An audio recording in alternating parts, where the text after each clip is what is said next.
welcome to the Fruit Snacks Podcast. I'm your host, Emily Wardrop from Drop the Word Life Coaching.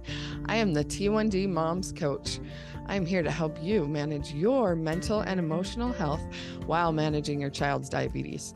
2 of my 5 kiddos have been diagnosed, and so I'm very familiar with your struggles, and I don't know where I'd be without these life coaching tools and the gospel of Jesus Christ to get me through the day and night. Thank you for joining me as we journey towards feeling less scared, sad, and stressed, and start feeling more calm, confident, and connected. Let's get started. Hello, my beautiful T1D families. How are we doing? So, in my intro, I promised that we are going to go from feeling stressed, sad, and scared to feeling confident, connected, and calm. Today, I'm going to introduce you to the tool. We're going to get a little behind the scenes of what happens in coaching that is going to help us go from feeling to feeling, right? From feeling scared, sad, stressed to feeling the way we want to be feeling. We got to figure out how to change our emotions, right? So in our first episode, we talked about, for instance, the panic, right? That's a feeling. So the first thing we need to know is where our feelings coming from in order to feel something different. Okay. So we can actually create on purpose the feelings that we want to be feeling because they feel better and because they drive better actions that give us better results. So I am a life coach certified at the Life Coach School with Brooke Castillo, where she teaches the tool called the model. She gave it a very fancy name. So, some of us like to call it different things like the thought model or the self-coaching model or whatever. But basically the model is CTFAR for short. We like to say CTFAR. So the C stands for circumstance, T is thought, F is feeling, A is action, and R is result. So basically what that means is in the heart of that model is your feeling. Where does your feeling come from? You go up the model one to your thought. Okay. And up the model from that is your circumstance. So we start with circumstances are neutral. So where does diabetes go in this thought model? Diabetes is your circumstance at this point. Mama, have you accepted that? Are we still in denial about that a little bit? It's going to be with us for the duration of our child's life. So it just is what it is at this point. It is our circumstance. Diabetes. It's good times. It's not so good times, but it just is what it is until we go down the model. We have a thought about it. So what are you thinking about diabetes that's causing you to feel scared, sad, stressed? I'm feeling stressed a lot during the day. So if I feel stressed, then I go back up the model. What am I thinking that's causing that stress about the diabetes? And we like to skip that thought line and just blame the diabetes for everything we're feeling. And the fact is, diabetes just is. It's the neutral circumstance of our life right now. And if we want to control our feelings, we have to take responsibility for that thought line in between the C and the F. Okay. So diabetes, what are you thinking about it that's making you feel stressed? And what could you be thinking instead that would make you feel confident, connected, or calm? So this is the game we play, right? It's just a fun game to intentionally feel things that, like I said, are going to drive the actions that we want to be taking. So the circumstance diabetes, we're thinking something that's making us feel stressed, and that stress is driving actions that are creating a result that is not what we want. And that is the whole point. That is when you come to me for coaching, is that your results are not where you want them to be. Your relationship with your child, your relationship with diabetes, it's all struggling. Your relationship with yourself, your whole family, everybody, the house is on fire, it feels like, right? Because, and usually, well, sometimes it's the actions that we can see. I don't want to be doing this. I don't want to be yelling at my kid because she's pitching a fit because she doesn't want to change her pod. Of course she doesn't want to change her pod. So she's pitching a fit, then I'm pitching a fit. And all we're focused on there is the action line, like the actions that she's taking, the actions that we're taking. And we can't get much leverage over the action line if we don't understand the thought-feeling combination that's driving that action. Okay, so that's why this model is so important and why it's so useful and powerful is because we can actually change the results in our life. So if there's a result that you don't like, if there's actions you're taking that you don't like, if there's feelings you're feeling that you don't like, is because of thoughts that you're thinking that we don't like. So in the heat of the moment, I always say in the heat of the moment, it's too late. You've already thought that thought. You just need to feel the feel. So that's a feeling work we always talk about, processing emotions and all the things, right? So even if you're in panic mode, that's fine. You just breathe through it, you process the panic, and then you get some new thoughts that are going to lead to a more useful emotion, right? Instead of acting out the panic and dosing, wild and crazy doses because we're freaking out, right? So we got to keep our heads on straight. We got to do all that body work. That's in the heat of the moment. And then after the fact, you can go back and analyze this. And that's what we do in coaching is go back. We find specific examples of when you totally lost it and see why that was so that in the future, we can avoid that from happening as much. Does that make sense? So let's take a specific example. Let's look at why you're feeling scared. Okay. Actually, well, scared is kind of that, panic mode. So we kind of talked about this last time, but if you feel scared, well, it's a little bit different than panic. So the panic in the moment, right? The Dexcom alarm goes off and your nervous system hijacks the model actually a little bit before the thought line. And so your thoughts and feelings are already in panic mode because you've memorized this trauma response, right? From when your child was diagnosed. But if it's just like a basic scared that you just sort of feel scared, maybe in like the worried family, your child's at school, you're not even in control right now of her diabetes because she's at school, she's got a nurse that's helping her, whatever. If you're checking that monitor over and over and over all day, micromanaging the nurse at the school because you're feeling scared, the actions are being driven by feeling scared, right? Or worried or whatever.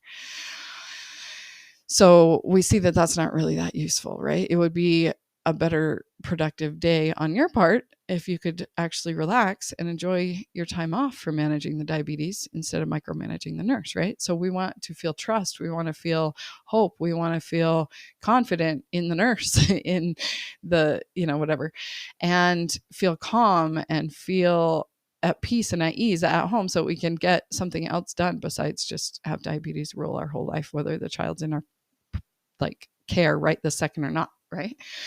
So feeling scared isn't actually helping.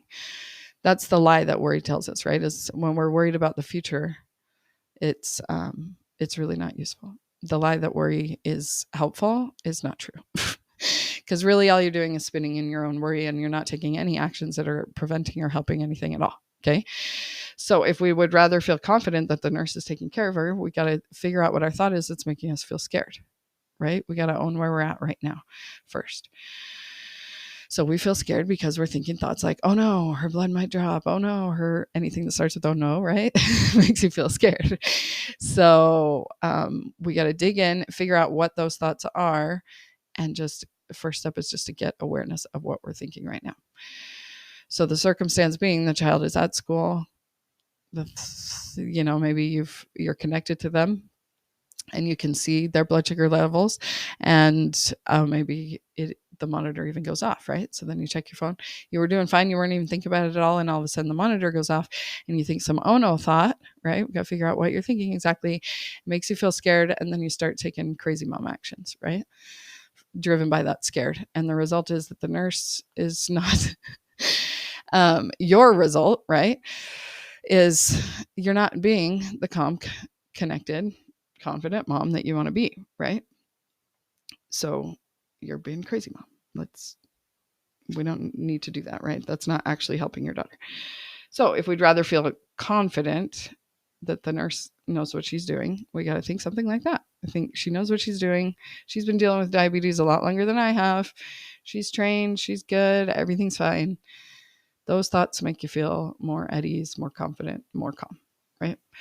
And then you can even contact the nurse if you want to, but when you're not contacting her from scared, it's a different message. It's creating a different result for you, for the nurse, for your daughter, for the whole school, for everyone involved. So I suggest that we, on purpose, you notice what's happening in the moment, right? Just feel that scared feeling, and then you can interrupt your model right there. You don't have to act out the scared. You just breathe it through. You process the feeling of feeling scared, and then you take different action, right?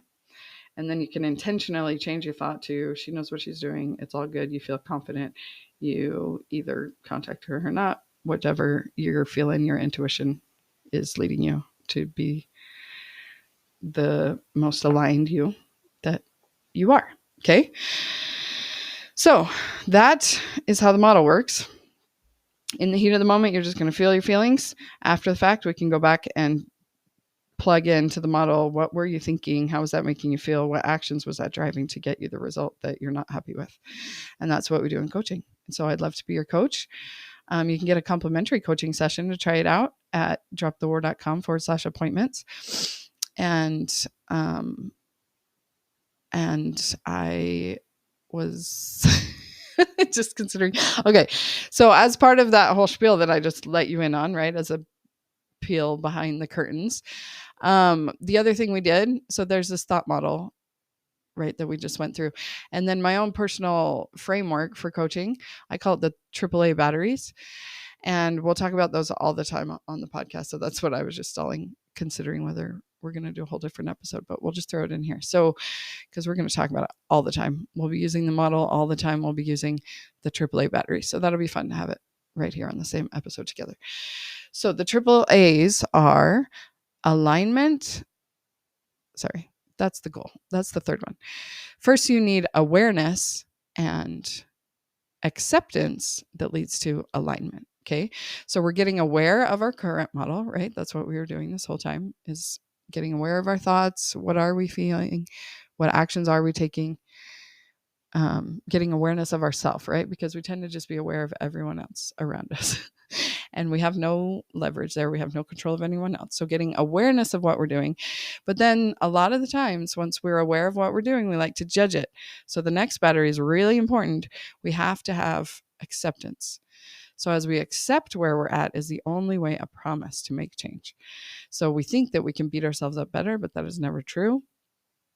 Awareness with acceptance is how we get to alignment. Okay.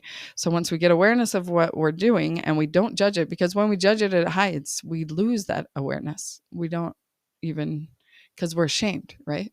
So if we can just accept instead of judge, instead of going to shame, we just accept that that's what's happening and that's totally fine. And we have a valid reason and it's all good and nothing's gone wrong here. Acceptance, acceptance, acceptance. Then we can take aligned action. Right? So we get aligned with our true self, our most trusting, faithful, hopeful, confident self, and take actions from there. Right? So we'll be talking about our AAA batteries all the time on this podcast and in coaching and at the T1D Mom Support Group calls on Tuesdays. And we'll also be talking about the AAA battery framework. So this is a good reference podcast to go back to if I'm talking about those things and you don't know what I'm talking about, the model or the AAA batteries. So if you have any questions, want to apply it to you personally, go to dropthewar.com/appointments and sign up for your complimentary session. And I'll see you on Zoom. Thanks, friends. Bye.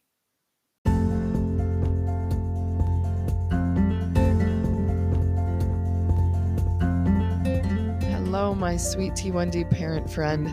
The next time you catch yourself thinking that you can't do this anymore, redirect your brain to Philippians 4:13 and remind yourself that you can do all things through Christ, which strengthens you.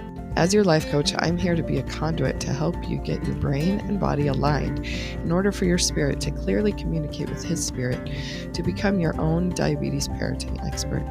Go to dropthewar.com/appointments for your complimentary coaching session, and let's do this thing.